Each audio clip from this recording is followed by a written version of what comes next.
नमस्कार प्यारे बच्चों, एमडी टेक्निकल क्लासेस में आपका स्वागत है। जैसा कि आपको पता है कि एसएससी में पूरा उथल पुथल मचा हुआ है। कभी कोई पेपर कैंसिल हो रहा है तो कभी वेंडर को लेकर के लगातार धरना प्रदर्शन जो है टीचरों के द्वारा किया जा रहा है। हम लोग भी उसमें शामिल हैं। तो उसमें हो क्या रहा है बेटा कि काफ़ी ज़्यादा उथल पुथल जो है एसएससी में मचा हुआ है। अभी रिसेंट का अपडेट क्या हुआ कि एसएससी जो सीजीएल का पेपर था वो भी पोस्टपोन हो गया है। तो क्या इसका असर एसएससी जेई के पेपर भी पड़ेगा?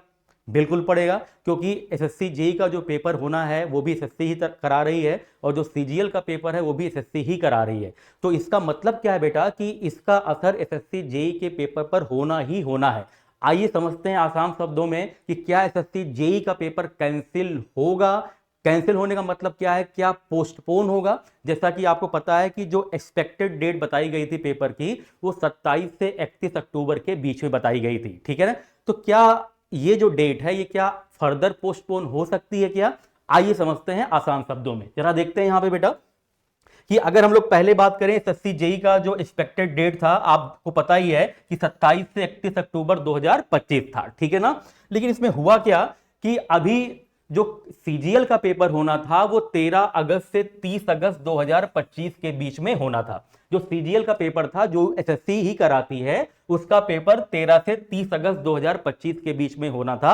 लेकिन एसएससी का एक ऑफिशियल नोटिफिकेशन आ चुका है भैया कि ये पेपर 13 अगस्त से 30 अगस्त के बीच में नहीं होगा, ये फर्स्ट वीक ऑफ सितंबर में जा रहा है। तो जरा देखिए इस नोटिस को भी हम लोग देख लेते हैं जो आपका स्टाफ सिलेक्शन कमीशन की तरफ से आया है। नोटिस की सबसे जो हेडलाइन जो हमको देखना है यहां पर, जरा देखें यहां पे, the exam will now start from the first week of September 2025।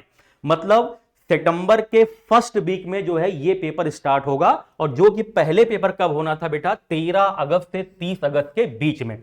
तो अगर हम लोग फर्स्ट वीक ऑफ सितंबर की बात करें कि अगर 5 सितंबर से भी पेपर स्टार्ट हो रहा है तो काफी बड़ा पेपर है। तो ये 5 सितंबर से लगभग 25 सितंबर तक पेपर जाएगा। अगर 5 सितंबर से ही पेपर स्टार्ट हो रहा है तो ये लगभग 25 सितंबर तक पेपर जाएगा बेटा। और उसके आगे भी पेपर लगे हुए थे, जैसे कंबाइंड हायर सेकेंडरी लेवल का भी जो 8 सितंबर से 18 सितंबर तक होना था। तो इसका मतलब क्या है, ये दोनों डेट क्या करेंगे, क्लैश करेंगे अगर ये 5 सितंबर से स्टार्ट होता है तो। हालांकि नोटिफिकेशन आ ही चुका है कि फर्स्ट वीक ऑफ सितंबर से होना है। तो अगर हम मान लेते हैं ये पेपर 5 सितंबर से भी स्टार्ट होता है तो ये 8 सितंबर से 18 सितंबर के बीच में नहीं हो पाएगा, क्योंकि दोनों ही एसएससी के पेपर हैं, काफी बड़े पेपर हैं। तो इसका मतलब क्या है कि लगभग 20 से 25 दिन सारे पेपर फिर पोस्टपोन हो जाएंगे। सारे पेपर लगभग पोस्टपोन हो जाएंगे। तो ये भी पेपर पोस्टपोन होगा लगभग 20 से 25 दिन। और ये जो मल्टीटास्किंग वाला पेपर था जो कि 20 सितंबर से 24 अक्टूबर के बीच में होना था, ये पेपर भी जो है कैंसिल हो करके, या इसका जो है फर्दर जो है जो पेपर का जो डेट हो सकता है वो जो है अक्टूबर लास्ट से स्टार्ट हो सकता है, या कह सकते हैं कि ये 12 से 14 अक्टूबर के बीच में स्टार्ट होकर के लगभग जो है ये 15 नवंबर तक जा सकता है। लगभग कब जा सकता है भैया, 15 नवंबर तक। क्यों? क्योंकि ये पेपर लगभग 35 से 36 दिन चलता है। तो अगर ये आपका पेपर कह सकते हैं कि अगर ये आपका 12 से 14 अक्टूबर के बीच भी स्टार्ट होता है तो ये पेपर बेटा जाएगा स्टैंड होकर लगभग 15 नवंबर तक। अगर ये पेपर 15 नवंबर तक जाता है तो उसके बीच में जो एक्सपेक्टेड डेट थी 27 से 31 अक्टूबर एसएससी जेई की, तो ये आपका जो पेपर की डेट है ये पोस्टपोन होकर के आगे जाने की बिल्कुल संभावना है। तो बेटा क्योंकि ये सीजीएल का पेपर लगभग जो है 20 से 25 दिन जो है पोस्टपोन हो गया है, तो उसका असर इसके नीचे वाले जो भी पेपर हैं सब पर पड़ने वाला है।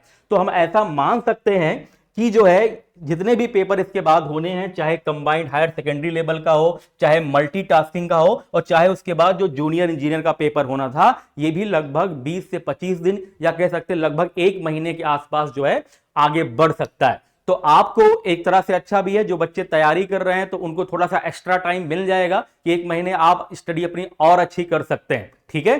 तो आप कमेंट करके बताइएगा कि अगर ये 1 महीना पेपर पोस्टपोन होता है तो आपके तैयारी पर क्या असर पड़ने वाला है, ये अच्छा है कि बुरा है। आप कमेंट करके जरूर बताइएगा कि अगर 1 महीना आपको एक्स्ट्रा टाइम मिल रहा है तो इसका आप यूज कैसे करेंगे और ये आपके लिए अच्छा है कि बुरा है, ठीक है, ये आप डिसाइड करेंगे, ठीक है।